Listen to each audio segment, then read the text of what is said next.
We should be recording. Okay. Come back. Share the screen again.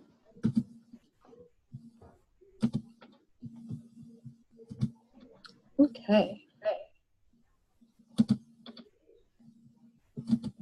I hope everybody can see the slides. And don't forget to mute your microphone. So just taking a moment to welcome you and to just share in just a moment of sort of sacred breath as we enter into our work, our holy work of reimagining the financial mission of our congregation and caring for and nurturing our resources within the congregation. We're not going to introduce ourselves because everybody here has been here before. So we're going to go ahead and pass that piece.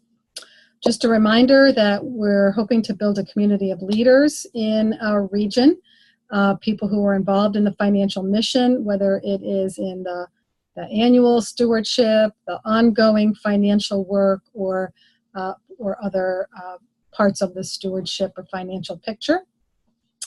There is a short presentation that I have for you, and then I would love to hear from you, either questions or sharing of the work that you're doing. So just again, stewardship is a combination of the work that we do for our annual operational pledge campaign, work that happens, different kinds of work and events that happen around the year to affirm and connect the congregation to the idea of stewardship. And then there's the ongoing financial work, the financial matters that keep our congregations puttering along. This is just a quick reminder. Last month we talked about some of the upcoming tasks that you might have if you are in the midst of planning your late winter or early spring pledge campaign. So it is October, so you want to be thinking about November. And hopefully you are doing the work of identifying your stewardship team, and that they will, if they're not meeting now, that they will definitely be meeting sometime in November to begin creating the plan for stewardship for the upcoming year. If there are going to be stewardship events, and if you've identified some leaders, hopefully they will be able to at least get agreement on some events, dates for events, and a timeline for the stewardship campaign.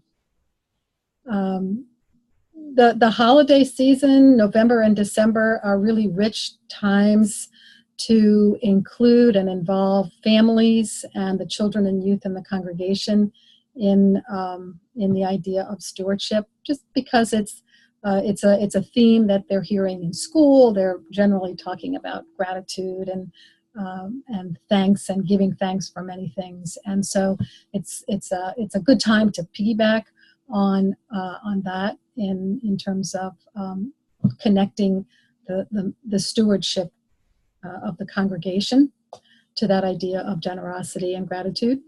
And so if you have a religious educator, that would be a wonderful conduit for that connection.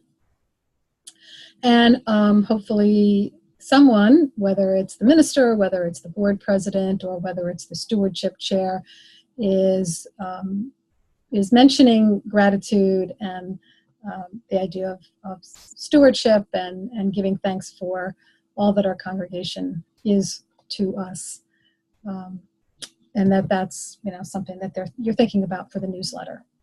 So that's a review of some of what we went over last time. So I want to talk a little bit about, we're going to talk about kind of some of the things that you should be thinking about at the end of the year. And I want to just introduce this idea that is one of those little ideas that's out there in fundraising, in the world of fundraising. And I think I first came upon it at the Lilly School of Philanthropy, taking some courses there. It's just the idea that there are three pockets of giving, that people have different buckets or pockets that they sort of intuitively place their money. The first is the one that we're most familiar with, which is the earned income pocket, and that's kind of our regular, the money that we are in touch with on a regular basis, every day, every month.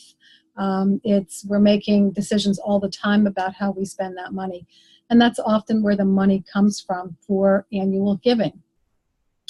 And congregations often spend a lot of time thinking about this. I mean, if you use the gift guide from the UUA, it's going to talk about percentage of income, how much your fair share giving is based on a percentage of income. And so that's the focus that we tend to put on the connection that we make with the annual giving campaign is typically based on income.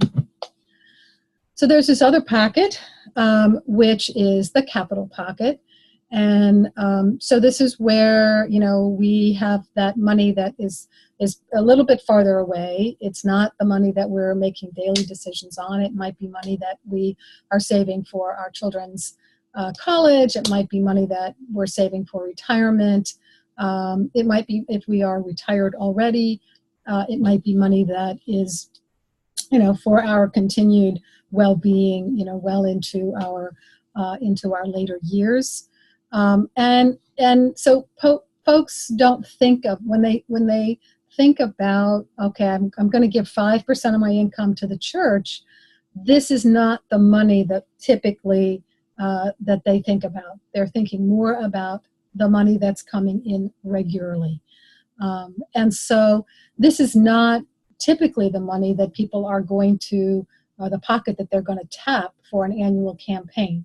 This is something that might be for a capital campaign, if we were doing a capital campaign, or it might be something that folks would do for legacy giving, so end of life giving, if you're thinking about, if you have a will and you're thinking about that next stage, which is the estate pocket. So this is yet another pocket. And so everybody, I hope, most folks will have a will or will have provided appropriately for whatever resources they have at the end of life to be cared for, to be taken care of. And so that might be, money that we have put in assets. It might be our home, what the home is worth. It might be money that we have separated from our other financial pocket because we want to leave a little something for our family. So we kind of hold that. That's kind of our emergency fund, and we want to save that. And so there are sometimes when we think about how we're going to ask people to give, again, we're focusing on that first pocket, which is the more ongoing money. But sometimes people have other access to money or other access to assets. It might be stock. It might be something else, life insurance at the end of life. So at the end of the year, typically people are thinking about maybe an unplanned gift. Many people who are itemizing deductions at the end of the year might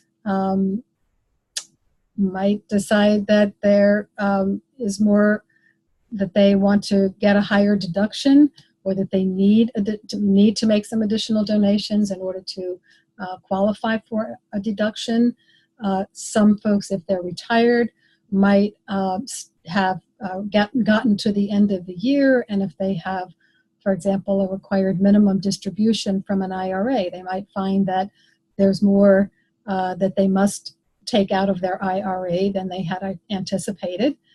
because that's kind of, that process is not foolproof. So sometimes we end up with a little more, sometimes we end up with a little bit less.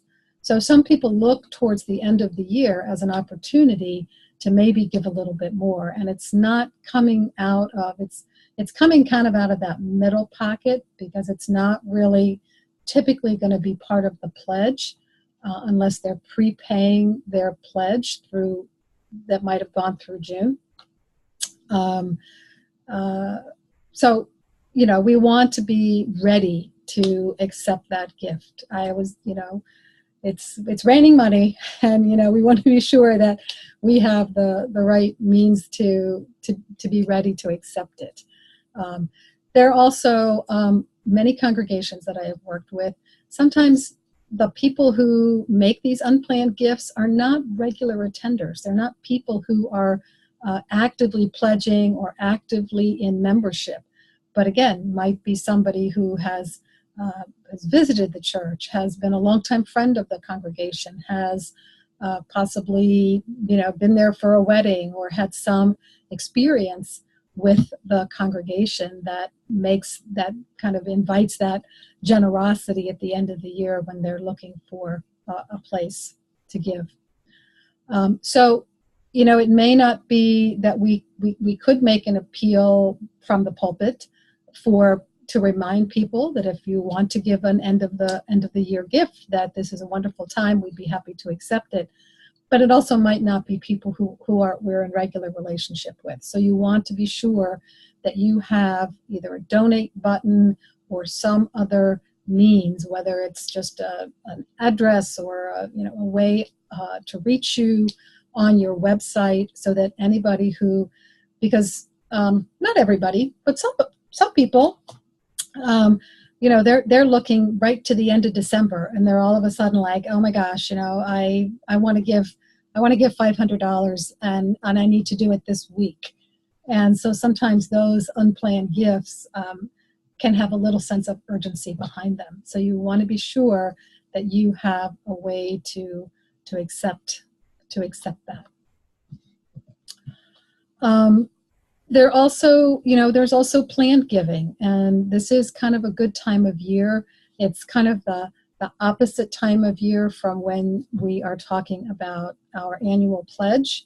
So, you know, sometimes if the annual pledge is at 3 o'clock and this is 9 o'clock on our visual clock, this can be a good time to talk to people about different kinds of giving, like planned giving. And planned giving is, you know, estate giving, it's leaving stock, it's leaving mutual funds, it's leaving a bequest through a will. There's a number of different ways that planned giving happens. But if you need to have, again, you need to have, if you have an endowment committee or a planned giving committee, that kind of body can help manage that, and can help communicate, and can also work with individuals who want to do that. It is important, it's helpful and probably important that you also work with a reliable financial professional, that you that sometimes folks will do that for you. They will do it pro bono because there may be some benefit to them, but you want to be really careful about, you know, selecting folks and making sure that these are appropriate folks to be managing the financial decisions of the congregation. And you can get help from the UUA. I think I may, yeah. So, you know, there's the Office of Legacy Gifts, and I think Laura Randall is in that office now, and you can contact them, and you can contact them just with questions. You know, hey, we don't have a program. What, you know, how do we start? There's lots of good resources, as I said, here on uua.org that, you know, talking about what it is and how to create a committee, how to structure your program, and identify who those givers might be. But if you need, sometimes it's really helpful to talk to a person and or to just communicate with a person. So you can work with them.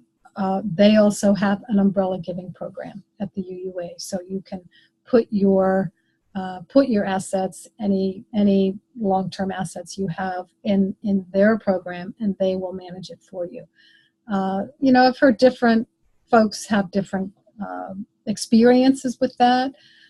It is a large, it's a pooled bucket of money, so it's managed, somewhat anonymously. So you're not able to make any decisions about how that money might be managed, but it's done for you. And some people have said, well, we can probably get a better return for our congregation if we do something locally and something on our own. And that's a decision that every congregation needs to make for itself. But particularly for smaller congregations who may not have the capacity to create a full program, or may not have just the individuals with the right skill set to take that on, it's a possibility. It's something to explore. Any end of the year giving that happens is, it's a little bit outside of kind of our routine and our rhythm. And we want to be sure that there is a plan for thanking folks who do that, who provide those, something beyond just a thank you for your donation, but a real personal thank you, perhaps from a board member, or from, if you have an ongoing stewardship team, it could be from the leaders of the ongoing stewardship team.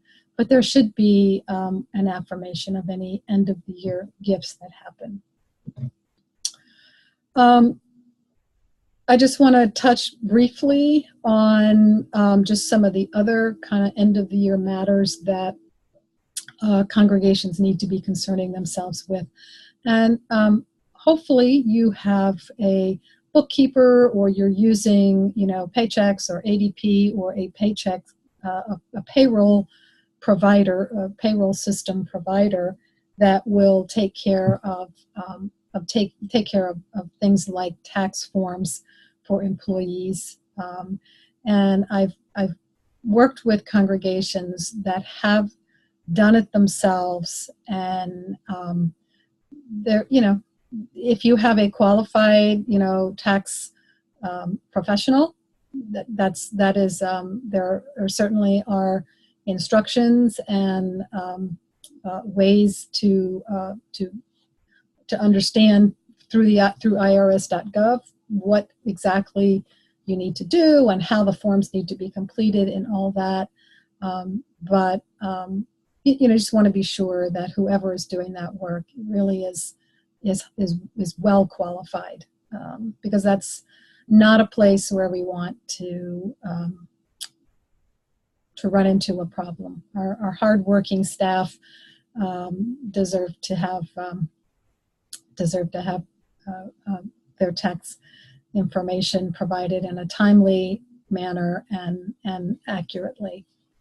I've worked with some staff who have, I've been contacted occasionally by staff who didn't receive their W-2s in a timely way, and that's stressful. There's a lot of anxiety that goes along with that. So, I strongly recommend that you do provide timely tax documents, and that have to be sure that if you are offering the health benefits and we're understanding all of the different pieces of what's taxable and not taxable.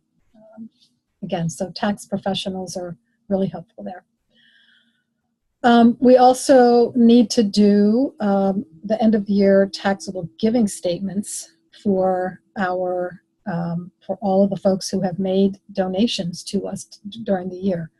This is a federally required acknowledgement, giving statement, and it needs to have your name and the donor's name, how much they contributed, the dates, the amounts.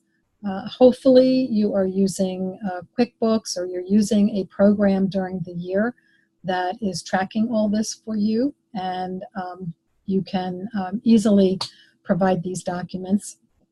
And again, these documents are forms that people will need to complete their federal income tax. So timeliness is a concern here as well. These typically, we want these to go out by the end of January, just as W-2s do, so that people can begin their taxes. I also want to just lift up end of the year giving on Faithify. So if you have a particular project, something where you can, really kind of put some boundaries around it, describe it fairly accurately, and really identify a benefit or an outcome. So it might be a trip, it might be purchasing something. Faithify has lots of different projects. It could be, funding a new chalice window. It could be something like that. But it needs to be compelling, and it needs to be something that people beyond your congregation would look at and say, this is something that really benefits Unitarian Universalism. Because the people who are on Faithify are people who are probably also looking for places to do end of the year giving and to do complete their donations by 12/31/2017. So it's not a sure thing. Faithify is crowdfunding, but this is specific to Unitarian Universalism, and it's a way of getting some, if you have something concrete that you want to do, or you want a project that needs to be done, you can sometimes pull in people from beyond your congregation who are just, or think it looks exciting, or feel that it's worthwhile and that it will benefit the larger association and the larger movement. So questions or stories. Tell me what you folks are have been doing, or if you have concerns about other things that happen towards the end of the year. I'm gonna stop sharing here and get a few faces. Ostara, hello. So other questions or other ideas about end of the year in the congregation? No? I'll add something. Sure. For the end of the year tax preparation, we use Church Windows.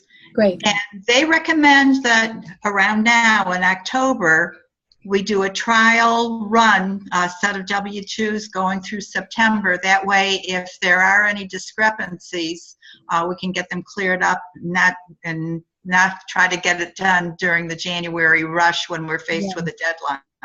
That's great. What a great little a piece of advice that is from Church Windows. Yeah. And if you don't have Church Windows, you can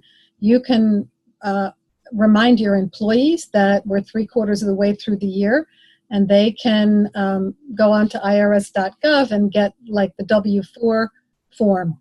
Actually, can help you see, what your tax bill might be at the end of the year, and how you're doing, how far you are. So that can be a good thing too for employees, because we don't want anybody to end up in a situation where they're way off track with the deductions that they've requested. And it's so complicated now.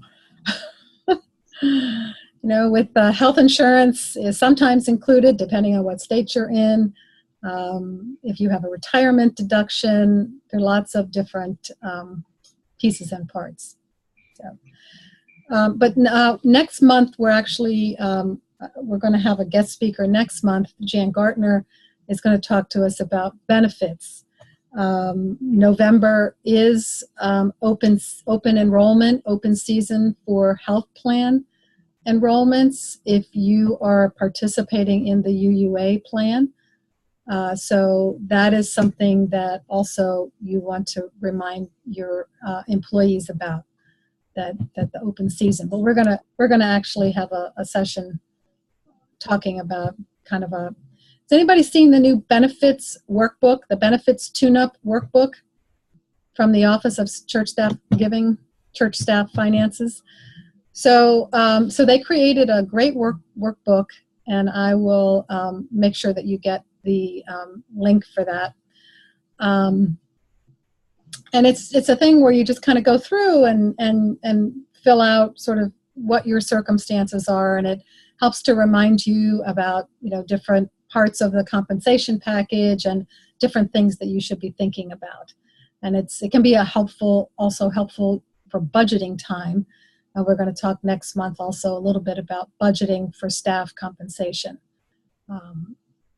And, you know, if you have staff beyond, you know, ministerial staff, you may want to think about having them do a little bit of time tracking for you. And employees always push back against that because it takes time to track your time. But it can be really helpful in the budgeting process to really understand, well, gosh, if we have, you know, a 10-hour a week administrator or church office manager, or a 30-hour a week, you know, are we in the right place? Are we in the right ballpark? Do we have the resources that we need to do the work, to support the work of the congregation, to support the mission of the congregation? So it can be helpful just to, you know, ask your employees to think about that at least. Yeah, Bob. Hi. Yeah, in relation to that, I love it when a congregation's leadership is saying, "Hey, is this working? Do we need to adjust hours?" But I've been in situations where folks may be looking at it as a controlling thing. We want to know we're getting every last hour out of our people. Yeah. And then if they find out that the person's giving more time, they completely forget the law about the fact that, wow, they may owe overtime, or they may, you know.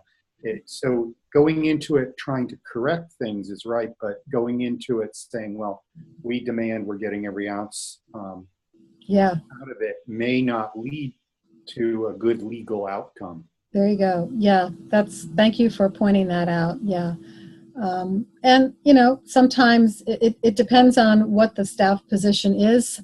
Sometimes for an administrator, you know, we can track, and we can really see that, you know, 10 hours a week is pretty consistent, or 20 hours a week, there's some consistency. In some of the program areas, like the religious educator, or if you have a music director, that can vary from week to week. You know, is this a choir week, and is there a choir rehearsal, and or is this Music Sunday, or is this a big event for the religious education program? And so sometimes hours can be very uneven and inconsistent.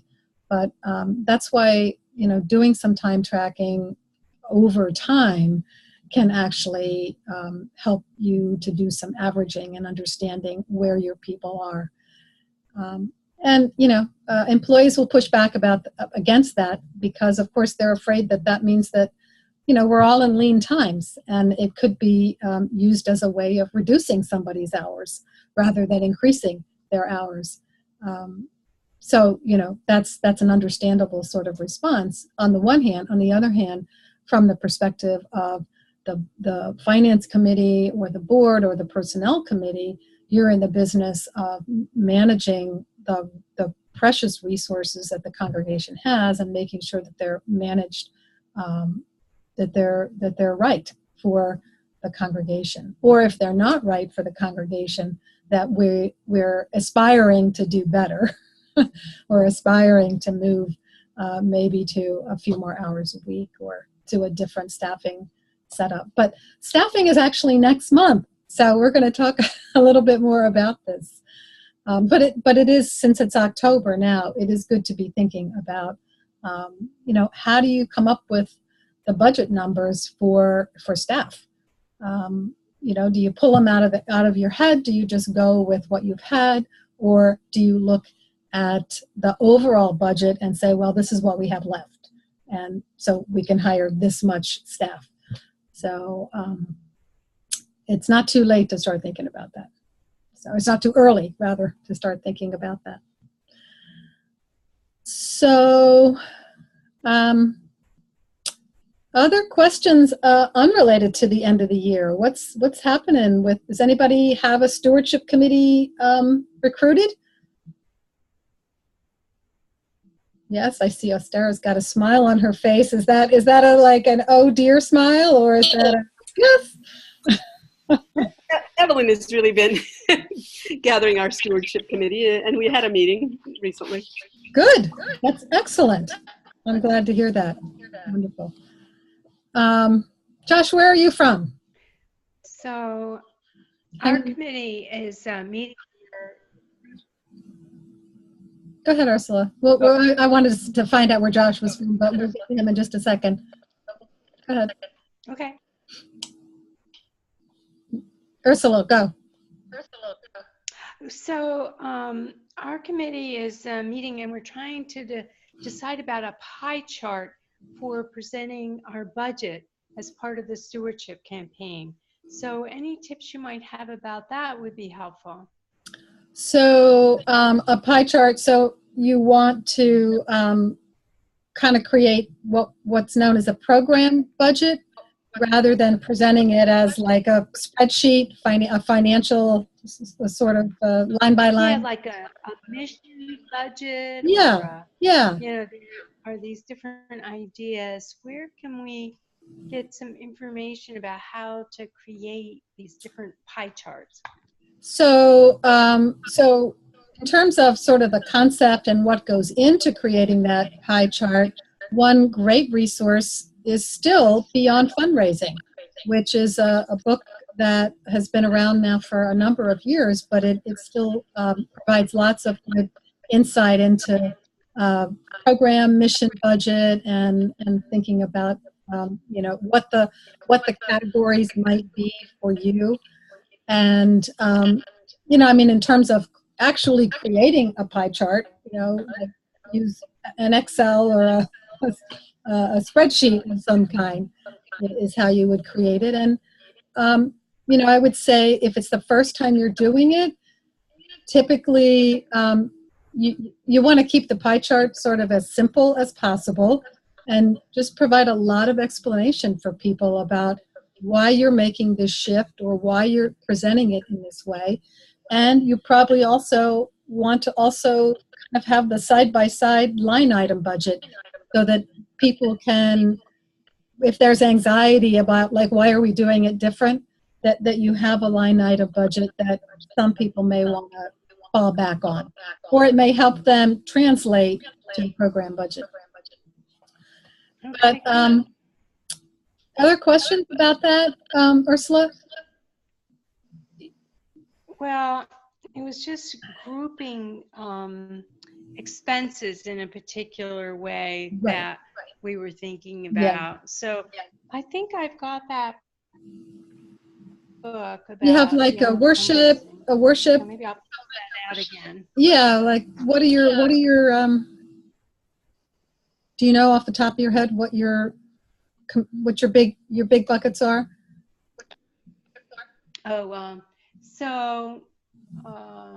We have administration, mm-hmm. and we have religious life, and we have essentially building maintenance, Right, big one. Mm-hmm.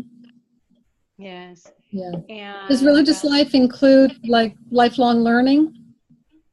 Yes, and RE and adult learning, yeah, they're all together. And we're hopefully going to add a part-time minister in the spring. So that will really boost up or increase the Whoops. religious life budget. Mhm. Yeah, and My so, focus. yeah, so that's, So we are concerned about how to present that big boost in the budget related to hopefully having a part-time minister. right, right. Yeah, so, I mean, I think that you can provide, well, it depends on what your goal is. I mean, is your goal to just shift the way you're presenting the information from sort of a numerically based presentation to a visually based presentation? And, you know, if that's the case, then, you know, you can use the pie chart, and then you can have smaller graphs, maybe, you know, bar graphs that sort of give folks a sense of, well, what makes up religious life? And you might have 3 or 4 things that make up religious life, and then you can explain anything that is, you know, way high or way higher than it has. You can also do a comparison to the year before.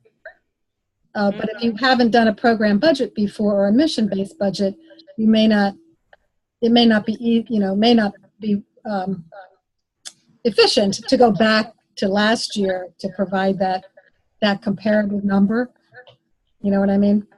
Yes, well, it's hard to, well, I think that many people don't have it in their memory banks how it was presented last year, you know? Yeah, So yeah.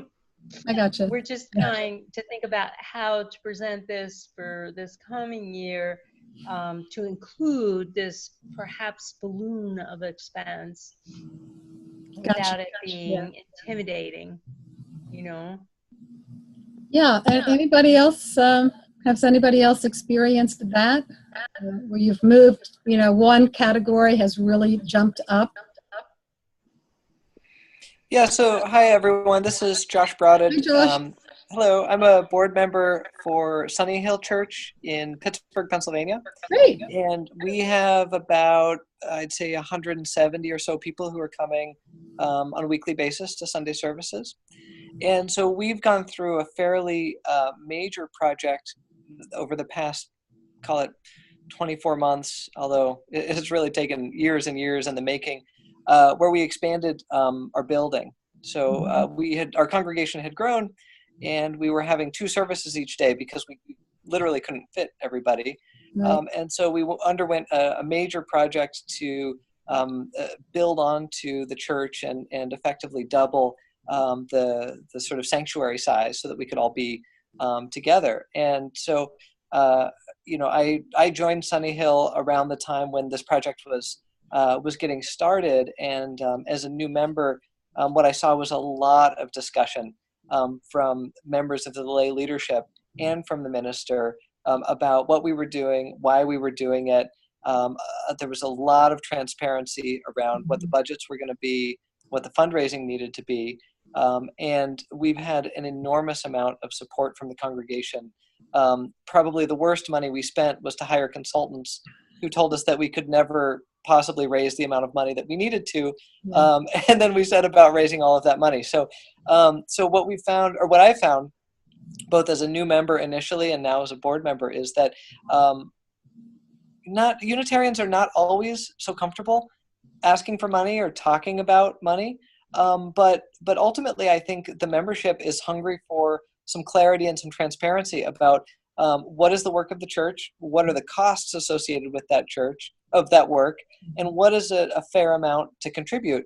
And if you give people the information so that they can understand what they need to do to be doing their part, my experience is that people step up to the plate and do it.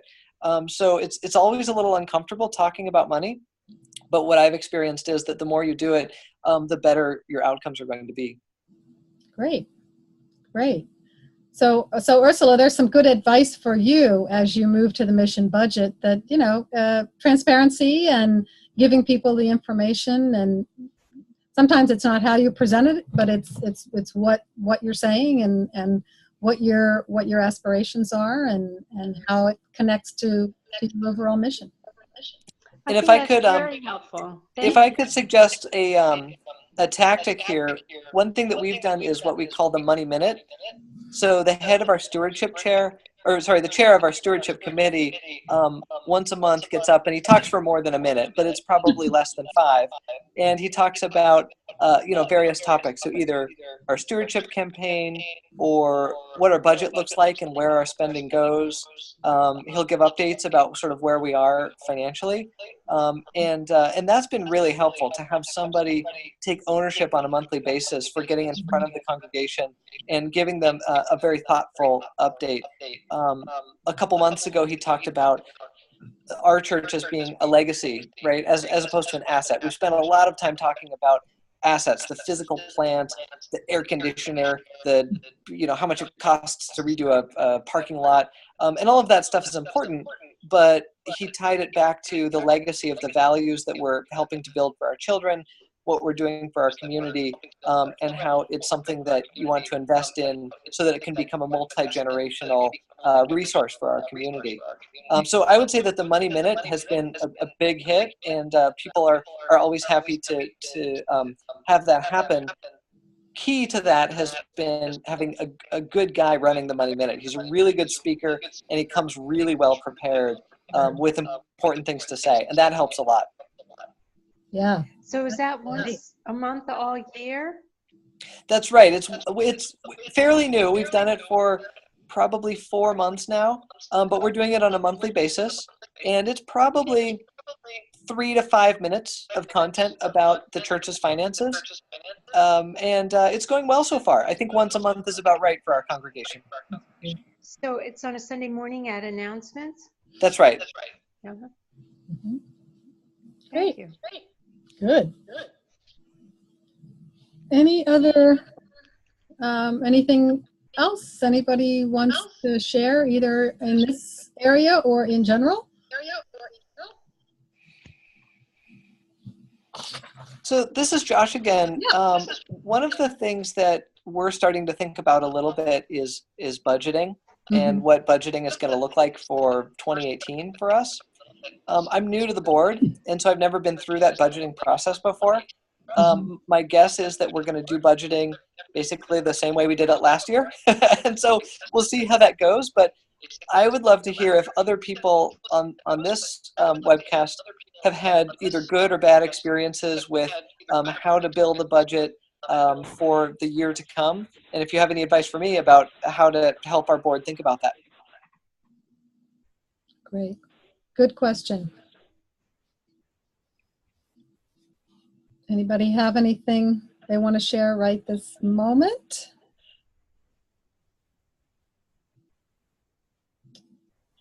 I will tell you that next month in the same space, we are going to be talking about budgeting for staff compensation. That's the focus next month, is really about staffing. So we will address that part of it. In terms of, building a budget, there needs to be, I'm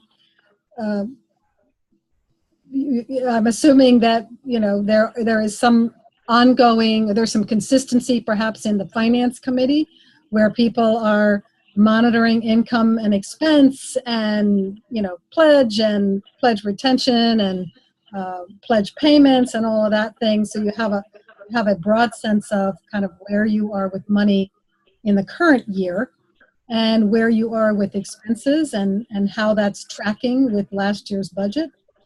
So you're going to look at last year's budget. You're going to look at where are we with actual expenses, and what are the anticipated? What do we anticipate in terms of the coming year?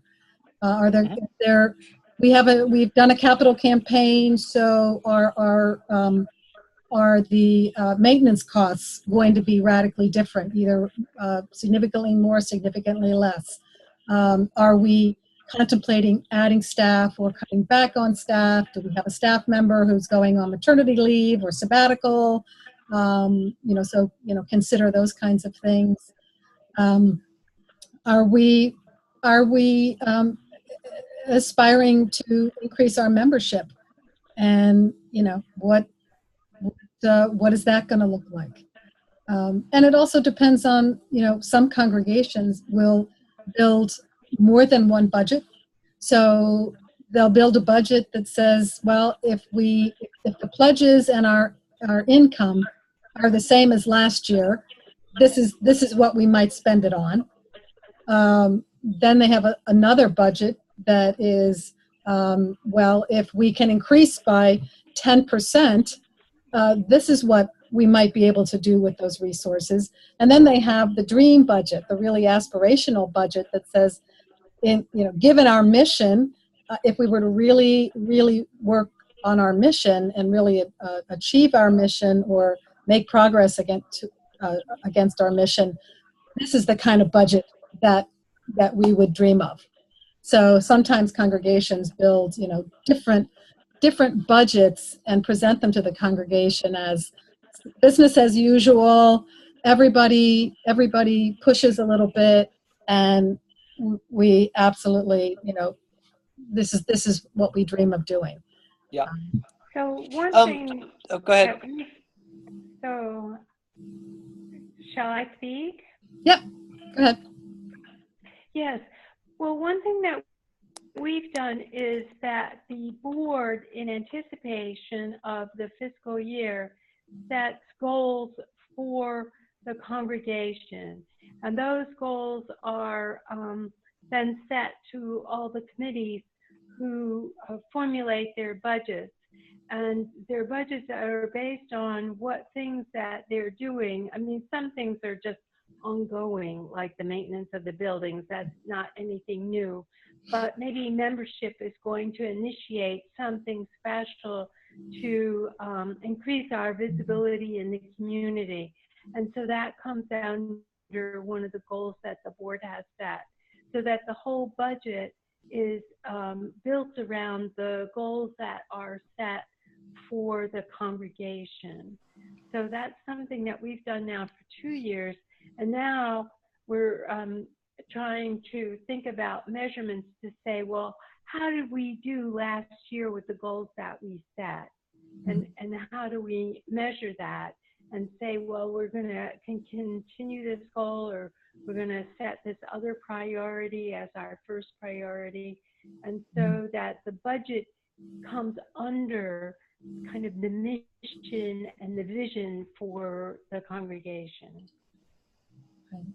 Yeah. So that's an idea for you to think about. Right. Yeah, that's been sort of similar to our experience with actually the Money Minutes, where we've tied our budgeting and our finances to our mission and to sort of the core goals of the church, and linking those has really helped us as well as a church, I think, motivate the congregation to being willing to support the church financially. Great. I had another question for people on the oh, sorry, I just lost my screen. You did, yeah. I was just, we have 5 minutes left, and I just wanted to move on, but if you have one quick question, go ahead. Does anyone here have experience renting out the building and figuring out like what rates to charge when you're renting the building?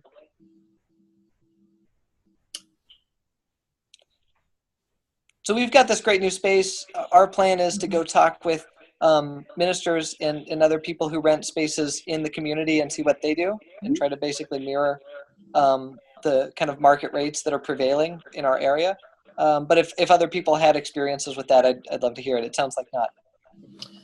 Not in this, perhaps in this particular group, but there are a lot of congregations that rent space, and it is because it can be, there are different layers to it. I mean, are we renting?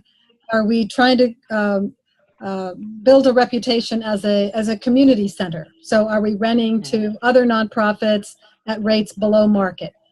Do we want to become a wedding venue? So, what does that market look like? Do we want to just rent to groups? We could do, family reunion or a business Rotary luncheon. You have to kind of determine who your target audience is, and I think that will help you to kind of take the next step to what we might want to be charging for that. Thank you. Okay. All right, so we are just about out of time. I so appreciate the conversation that we've been having, and I just wanted to quickly show you a couple quick things. I'm going to share my screen, and let's see if we can get it up there. I don't want to see that. I don't know why that's up there. Look at that. You don't want to see my Google Calendar. Do you? Sorry about that, folks. There we go. Are you seeing the Q&A? So just in terms of, if there's anything that, you've learned that I hope that you can think about, maybe a learning goal. If there's something you want to learn more about, you can always reach out to me. If there's a learning goal, maybe for the whole congregation, is there anything in this particular conversation we've had that might be worth sharing with the whole congregation? Is there anything that might be worth sharing with the stewardship team, or is there something you want to pass on to the board if that's not who you are representing? What might you need in order to learn more about a particular topic, and who do you need in that conversation? I want to remind you that we do have now a Google group, which is a money list. Many of you, I hope, have been added to that. If you have not been added, reach out to me. I can certainly add you at any time, or Beth Casebolt, who is part of the regional staff, can also add you to any of the groups. So we do have a place that you can bring other questions. Josh, if you have continued questions and you're doing sort of evolving, questions are evolving, and you want to reach out to some folks who are involved in the financial mission of the congregation, we're hoping to create a network and a community for that. Just want to remind you that there are lots of fundraising and stewardship resources. There is some stuff about budgeting. The Beyond Fundraising book is a great resource for you. And next month is November 13th. We will be looking at the Benefits Tune-Up Workbook and talking about budgeting for staff compensation, as well as whatever questions you bring that do not have to be related to our little learning topic. So that's it. That's what I've got for you tonight. And I appreciate everyone's being here. Any last thoughts? It's 7:59. Well, thank you very much. Thank you for being here. Enjoy the week. Thank you. Take care. Bye. Bye-bye.